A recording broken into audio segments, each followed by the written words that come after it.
국어는 집을 팔아도 안 된다. 네. 한 달 열심히 공부해서 올라가는 과목이 네. 아니라는 거죠. 그래서 내신 국어 시험은 뭐고 수능 국어 시험은 뭔지를 초등학교 엄마들이 이해만 하면 아 그래서 그렇구나를 알 수 있어요. 우리 아이한테 집 하나 해준다는 마음으로 지금부터 이 방송에서 나오는 것들을 따라 하시면 어머니들은 국어 한 과목은 먹고 들어가고 나머지 수과학만 고등학교 때 고민하면 되게끔 제가 다 알려드릴게요. 네. 안녕하세요. 아나운서 엄마의 육아연구소 이지민 아나운서입니다. 교육 컨설턴트로 20년 이상 일하셨고요. 민성환 연구소 대표십니다. 민성환 소장님 모셨습니다. 어서 오세요. 안녕하세요. 네, 안녕하세요. 제가 처음에 이 일을 시작할 때 학생으로 왔던 친구가 네. 초등학생을 데리고 왔더라고요. 아, 대를 이어서 제가 가르쳤던 경험이 있습니다.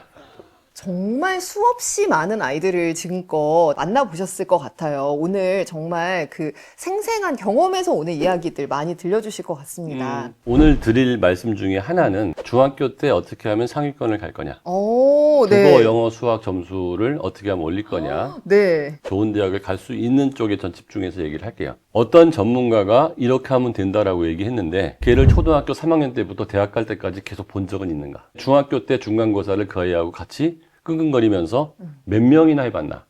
엄마의 경험은 자기 아들 하나만 해봤겠지만 저는 중학교 3학년 중간고사를 500명 이상 해봤을 거 아니에요. 대학은 수천 명 이상 보내봤을 거 아니에요. 그러면 여기에서는 실용적인 어떤 정보가 분명히 있을 거라고 생각을 하시고 이 방송을 들으시면 효과가 있을 거라고 보입니다. 요즘에는 국어가 정말 중요하다 다들 알고 계신데 또 하시는 말씀은 국어 공부하기가 참 어려운 것 같다 하시는데 초등에 국어 공부에 있어서 부모님들이 좀 가장 많이 오해하고 있는 부분이 있다면 어떤 걸까요? 2018년에서 19년 사이에 수능에서 국어 점수가 수학 점수를 능가해버린 적이 있었어요. 수학의 변별력이 항상 1등이었는데 한 2, 3년 정도 국어의 변별력이 올라가면서 국어 때문에 대학 못 가는 일이 벌어진다는 거를 미디어에서 접하게 되면서 국어를 잘 보니까 네. 서울대학교나 의과대학을 갔다는 얘기가 몇 년이 계속되면서 국어에 대한 공부의 필요성이 조금씩 내려오기 시작을 해서 지금은 초등학교까지도 국어 공부를 해야 된다고 생각하는데 고등학교 3학년이나 재수생들 사이에서 너무 상식처럼 나오는 말이 있습니다. 국어는 집을 팔아도 안 된다.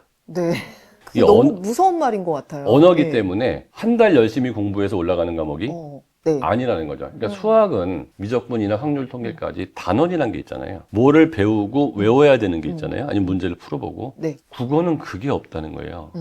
그래서 내신 국어 시험은 뭐고 수능 국어 시험은 뭔지를 초등학교 엄마들이 이해만 하면 아 그래서 그렇구나를 알 수 있어요. 국어를 공부할 수 있는 방법이 없는 게 고등학교 때 네. 시, 소설, 수필, 희곡, 시나리오 이런 게 문학 영역이잖아요. 지금까지 한 번도 본 적이 없는 작품만 나와요. 한 번이라도 본 적이 있는 작품은 거의 안 나온다고 보시면 돼요. 네. 왜 그러냐면 고등학교 교과서가 10여 종이 되거든요. 그 중에 그 교과서에 있는 작품이 시험 문제 나오면 그 교과서를 가지고 공부하는 아이가 더 유리하잖아요. 그쵸. 그러니까 교과서에 없는 것만 나온다는 거예요. 그러니까 학교에서 안 배운 것만 수능에서 나올 수밖에 없는 게 네. 현실이라는 거예요. 네. 비문학은 더 심한데 초등학교 1학년 때부터 고3 때까지 독해력이라고 되어 있는 이 비문학 수업을 하지 않아요. 근데 이게 수능엔 나온다는 거예요. 네. 그래서 문제점을 발견했을 때 수학이나 과학은 치료가 가능하지만 국어는 치료가 가능하긴 하지만 매우 더뎌서 초등학교 때부터 차근차근 그 실력을 키우는 사람들은 고등학교 때 딱히 뭘 할 게 없다는 거죠. 왜? 시험 범위가 없으니까. 네. 수능을 위한 교과. 네. 수학은 뭐 정석도 있고, 센도 있고, 마플도 있고, 과학도 뭐 오투도 있고, 뭐 하이탑도 있고 다 있잖아요. 국어는 수능 교재가 없습니다. 그러니까 알아서 해야 돼요. 그 모의고사나 아니면은 뭐 문학, 비문학 문제집 많이 풀어도 도움이 좀 안 그거밖에 되나요? 없는 거죠. 그러니까 아, 기출 문제집을 제외한 개념서라는 게 존재하지 않는 거예요. 그쵸. 독해 개념서, 문학 개념서 같은 게 없고 있다 한들 그걸 읽어봤자 점수에 도움도 안 돼. 그래서 초등학교 때부터 올바른 학습 습관과 플랜을 가지고 쭉 가면 국어처럼 쉬운 과목이 없고 한 과목은 그냥 먹고 떨어지는 거예요. 왜? 나는 했는데 딴 애가 해도 올라갈 방법이 없기 때문에. 그러니까 국어는 집 팔아도 안 된다라는 건 결국 고등학교 때 벼락치기가 불가능한 과목이다. 한두 달, 세 달 열심히 해서 확 올라가는 과목이 아니어서 네. 우리 아이한테 집 하나 해준다는 마음으로 지금부터 이 방송에서 나오는 것들을 따라 하시면 어머니들은 국어 한 과목은 먹고 들어가고 나머지 수과학만 고등학교 때 고민하면 되게끔 제가 다 알려드릴게요. 네. 저는 시험 잘 보는 국어 얘기만 할 거예요. 네. 수능부터 얘기할게요. 많이 틀리는 게 비문학, 문학, 그다음에 문법 요 세 가지 영역이고요.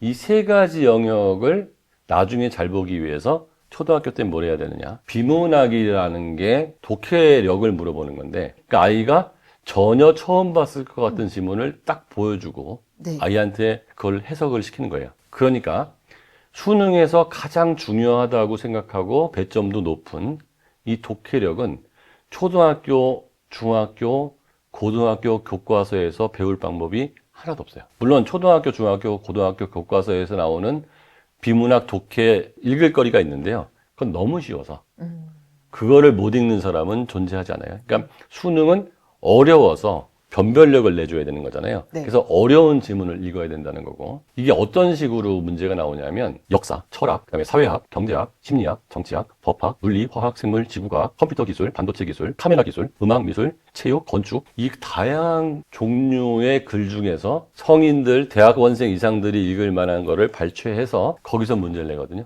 이런 다양한 종류의 글을 읽기 위해서는 얘가 아는 게 많아야 돼요. 내가 경제학에 관심이 많았는데 수요 공급에 관련된 글이 나왔으면 좀 읽기가 쉬울 거고 네. 내가 생물학을 잘하거나 그러는데 면역 체계에 대한 글이 나오면 좀 쉬울 거예요. 그러면 초등학교 때 우리 아이들은 뭔가를 읽거나 알아야 되는 것들이 있잖아요. 네. 그걸 수능에 맞춰놓으면 돼요. 그러니까 수능 공부를 미리 하는 게 아니고 초등학교 때 읽을 거리를 정할 때 나중에 고등학교 때 비문학을 잘하기 위해서는 다양한 배경지식이 있어야 된다. 네. 두 번째는 뭐 당연한 건데 독해력이 있어야 돼요.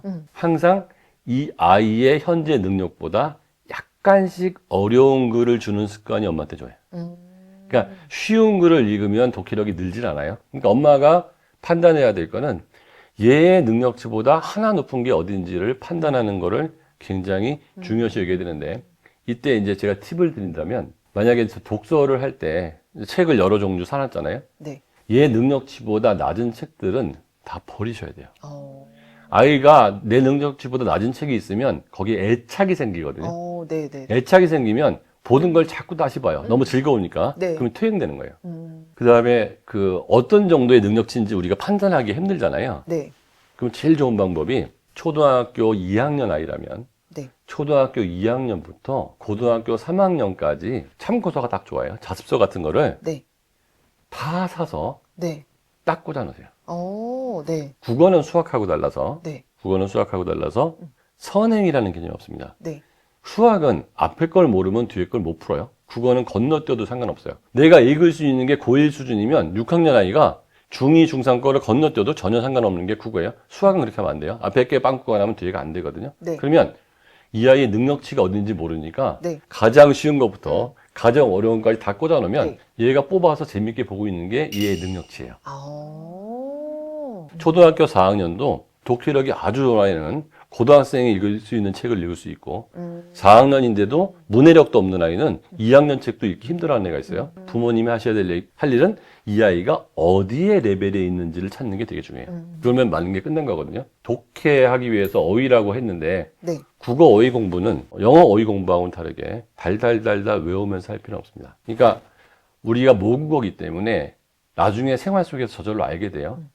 달달달달 외워야 될 것들은 일부 10%밖에 존재하지 않고요. 나머지는 그냥 감각적으로 아는 게 훨씬 더 중요해요. 이런 것들은 독서를 통해서 많이 좋아질 수 있거든요. 네. 초등학교 때 이제 독해를 하기 위해서 꼭 해야 되는 것 중에 하나가 끊어읽기입니다.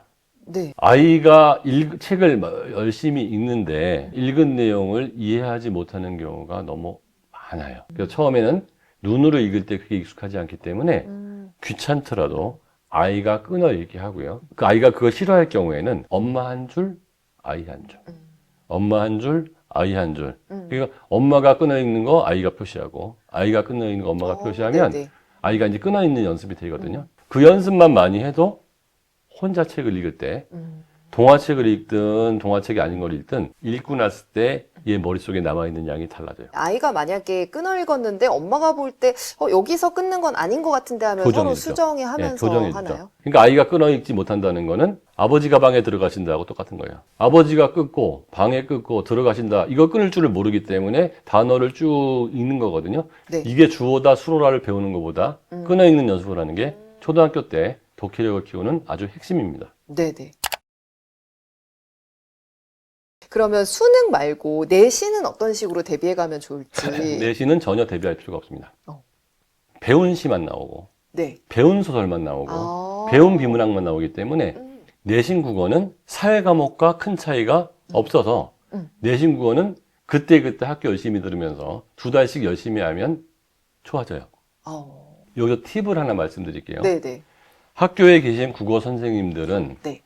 대체로 국어 교육과 내지는 국어 국문과 출신들이 많겠죠? 네. 교과서에 나오는 시, 소설, 수필, 문법은 그들만큼 잘 가르치는 사람이 없어요. 그리고 중간고사, 기말고사 때 매우 어렵게 문제를 냅니다. 그래서 수능 국어 중에서 문법과 문학은 구태여 따로 공부를 많이 안 해도 내신 국어를 공부하면서 문학과 문법은 상당히 많이 잡혀요. 아, 네. 그러니까 우리가 수능 국어를 잘 보기 위해서 많이 준비를 해야 될 부분은 초등학교 때부터 뭐예요?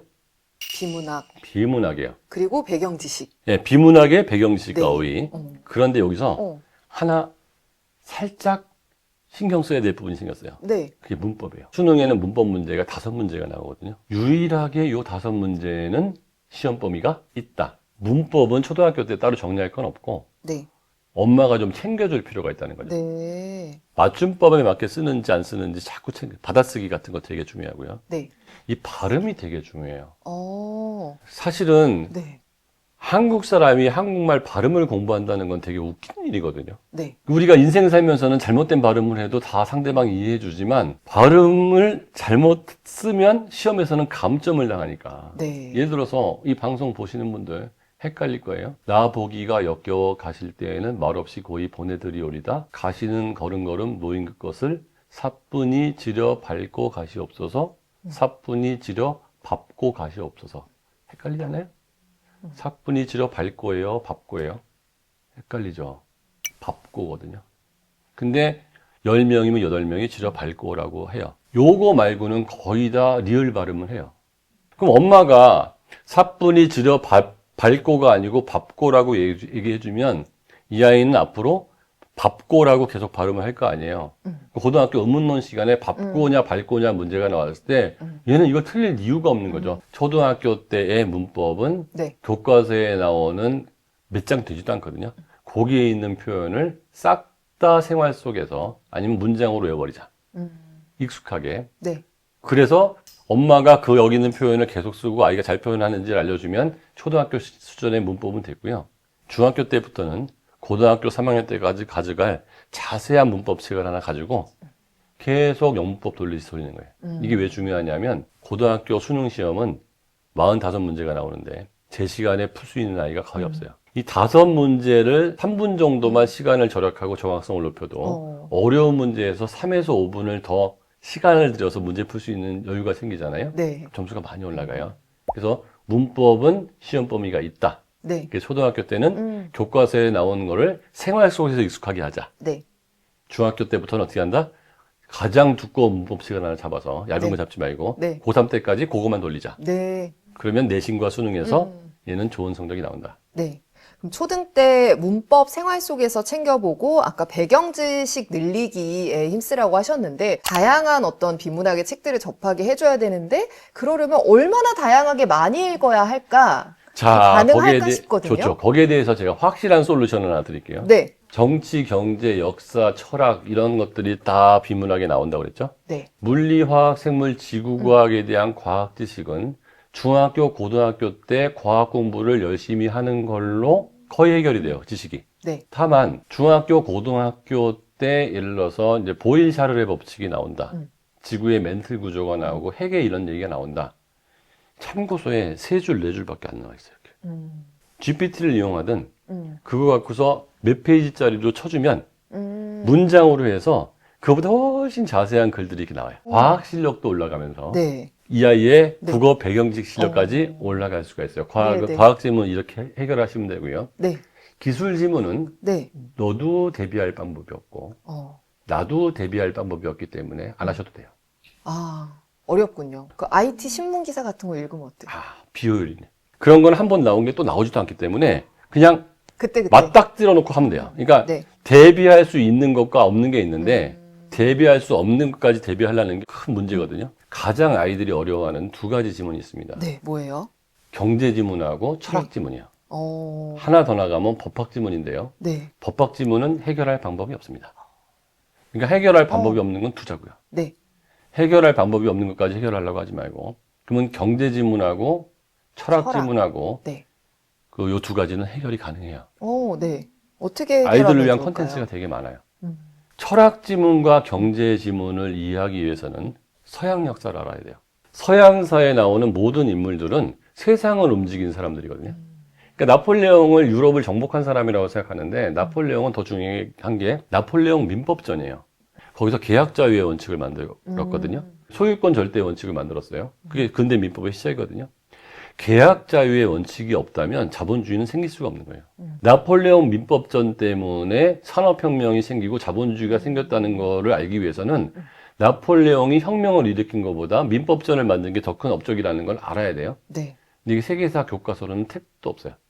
그러니까 고등학교, 중학교 세계사 아무리 공부해봐야 세계사를 알 수 있는 방법이 별로 없습니다. 네. 그래서 초등학교 때부터 시작해서 네. 세계사를 알 수 있는 몇 가지 방법을 말씀드릴게요. 네. 초등학교 때 6학년 때까지 책에 너무 한정하지 마시고 그게 책이어도 좋고 만화책이어도 좋고 유튜브여도 좋고 넷플릭스여도 좋아요. 전시여도 좋고. 전시여도 네. 좋고 그게 그림이어도 좋고 여행도 좋고 네. 하여튼 세계사 관련된 콘텐츠를 우리 아이한테 다양한 방법으로 주는데 네. 자세할수록 좋아요. 그 다음에 이제 이 아이가 수학적 지식이 좀 된다. 그러면 수학을 좀 잘하는 5, 6학년 정도 되겠죠. 네. 아니면 중학교 1학년 정도. 네. 그런 아이들은 이제 경제 공부를 슬슬 시작하면 좋아요. 경제 공부를 시작하는데 네. 여러 가지 종류의 쉬운 경제학 책이 있어요. 근데 뭐 네. 제가 쓴 책도 있고 이중구 선생님의 열린 경제학도 있고 이게 어려우면 더 쉬운 책도 괜찮고 경제학 공부를 하면서 시험을 보러 가세요. 시험이요? 네, 한국경제신문에서 하는 주니어 테셋이라는 시험이 있어요. 오, 네. 옛날에 이게 어렵게 나왔는데 네. 요새는 그렇게 어렵지 않고 개념 위주로 나오고 네네. 제 인강 사이트에 들어오면 요 문제, 기출문제하고 해설도 다 있거든요. 그냥 네네. 무료로. 이게 국가 공인 시험이야 또. 어, 물론 대학 갈 땐 필요 없지만 생기부에 또 적어주네. 고등학생이나 뭐 아마 네. 적어줄 거예요. 국가 공인 시험이기 때문에. 네. 그리고 시험 보는 사람이 많이 없어서 한 두세 번 기출문제 풀고 교과서 한 몇 번 읽고 나면은 한 웬만하면 붙어요. 네. 애가 나는 얘는 경제학이라는 걸 애들 모르는데 하는 애가 되잖아요. 그러면 이제 그쪽 관련된 책들을 볼 수 있게 되는데 여기 핵심인 게 국어에도 경제학이 나오잖아요. 경제 지문이. 네. 지금 수능에서 경제학 선택하는 애가 2%밖에 안 돼요. 너무 힘들다고 생각해서 안 하거든요. 그런데 입시가 바뀌어가지고 현재 초등학교 고학년은 바뀐 입시를 보게 되거든요. 네. 통합사회에서 네. 경제 파트가 되게 중요한 파트가 됐어요. 아, 그래요? 이제는 이과하고 문과하고 다 이 경제를 피해갈 수가 없어. 네. 국어에 도움이 되지만 네. 통합사회에서 2학기 때 나오는 경제가 굉장히 중요한 과목이 됐거든요. 네. 공통 과목이 됐고. 네. 그래서 초등학교 고학년에서 중학생 때는 경제책을 읽기 시작해라. 그리고 세계사가 어느 정도 되고 독해가 되면 되게 쉬운 철학자들의 책들이 되게 많아요. 네. 세상에서 가장 쉬운 철학책. 이런 책들. 세계사 네, 책 네. 같은 경우는 제가 이제 교재를 쓰고 있는 네. 책이 뭐냐면 세계사 최대한 쉽게 설명해 드립니다. 중학생이나 뭐 초등학교 고학년인데 굉장히 어려운 글이나 두꺼운 책 읽는 것도 문제가 안 된다. 그러면 역사는 돈이다. 세계를 돈의 흐름을 통해서 세계사를 본 건데 저는 수업 시간에 뭐라고 하냐면 결과적으로 돈 문제다. 1차 세계대전, 2차 세계대전, 남북전쟁, 프랑스 혁명 다 돈 문제. 세계사는 자세히 알면은 이해 과목이 되고요. 요약한 걸로 하면 다 외워야 돼요.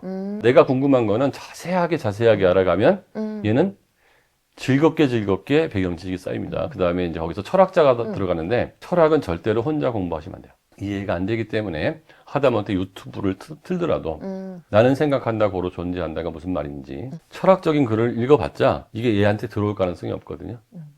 그래서 잘 가르치는 사람의 미디어를 활용하는 게 좋겠다. 그 마지막으로 국어 잘하는 아이들, 1등급 받는 아이들 공통점 여쭤보려고 하는데 1등급 받는 아이들의 공통점은 일단 머리가 좋은 아이들이에요. 특히 머리 중에서 언어 지능이 좋은 아이들. 네. 그럼 언어 지능은 뭘로 구성되어 있느냐? 네. 어휘로 구성되어 있어요. 어휘가 많이 있으면 언어 지능이 좋아요. 그러면 책을 많이 읽거나 국어 교과서 같은 데서 어휘 공부를 하면 언어 지능은 올라갑니다. 네. 지능은 절대로 100% 타고나는 게 아니에요. 타고나는 거 반이고 개발되는 거 반인데 네. 언어 지능은 7, 80%가 개발되는 영역이에요. 오. 세상에는 세 가지의 이 아이를 평가하는 게 있어요. 제일 높은 단계가 능력입니다. 네. 두 번째 단계가 실력이에요. 세 번째 단계가 지식입니다. 능력은 정말 오랜 시간 동안 차곡차곡 쌓여서 크는 거죠. 실력은 보통 10년 정도의 공을 들여서 좋아지는 거예요. 자, 국어 능력 좀 이상하죠? 네. 국어 실력 좀 많이 붙죠? 그쵸. 지적 능력, 지적 실력. 지적 능력. 그죠? 소통 실력, 소통 능력. 소통 능력. 그죠? 그 오래 걸리는 거예요, 이런 게. 이 능력이라는 것도 개발이 되니까 초등학교 엄마는 어휘력, 독해력, 배경 지식 이런 능력적인 측면을 많이 가르쳐 주면 좋겠다. 네. 그 국어를 잘하는 두 번째 경우는 문학과 비문학을 나눠서 공부하는 스카웃, 경제나 세계사나 이렇게 네. 알아둬야 될 비문학 관련된 책들을 단행본으로 나오는 걸 읽으면서 관련된 그 다큐나 아니면 유튜브나 드라마 같은 걸 보고 GPT 같은 걸 많이 활용했으면 좋겠다는 거. 네. 문학은 초등학교, 중학교, 고등학교 때 그냥 내신 성적 공부하면서 다 끝난다. 네. 그래서 학교 공부를 열심히 하는 걸로 끝난다. 이렇게 보시면 될 것 같고, 대부분의 아이들이 국어 공부는 체계적으로 하지 않거든요. 그래서 아까 얘기한 것처럼 문학은 교과서로, 비문학은 배경 지식과 여러 가지 이 아이한테 줄 수 있는 미디어를 통해서 네. 공부를 하고, 중학생이나 초등학교 학생, 고등학교 학생 관계없이 시중에 나와 있는 모든 비문학 문제를 다 사서 푸세요. 오, 네. 시중에 있는 모든 비문학 문제를 다 사서 풀어도 몇 건 네. 되지도 않아요. 네. 그래서 어느 비문학 문제가 좋냐고 물어보는데요. 초등학생용, 중학생용, 고등학생용 다 풀어도 몇 건 되지도 않아요, 진짜. 국어는 답을 봐도 상관없거든요. 맞고 틀리고가 과학에선 중요하잖아요. 국어는 다시 봤을 때 독해가 되면 되는 거예요. 네네. 그래서 틀렸는데 답을 봐서 이해됐으면 패스. 이거 몇 학년부터 시작해요? 초일부터. 오. 초일용 비문학 교재도 있고요. 네네. 그런데 이제 그게 다 풀고 네. 나면 수능 기출문제가 나오거든요. 이거를 중학교 1학년이든 2학년이든 3학년이든 상관없이 독해력이 되는 애들은 풀기 시작해야 되는데요. 되게 재밌는 현상은 네. 전국 수석을 하는 친구도 기출문제를 한 번도 안 풀고 들어간다는 사실 아십니까? 그래요? 국어가 그렇게 불모지예요. 그래서 수능 기출문제만 몇 건 되지도 않아요.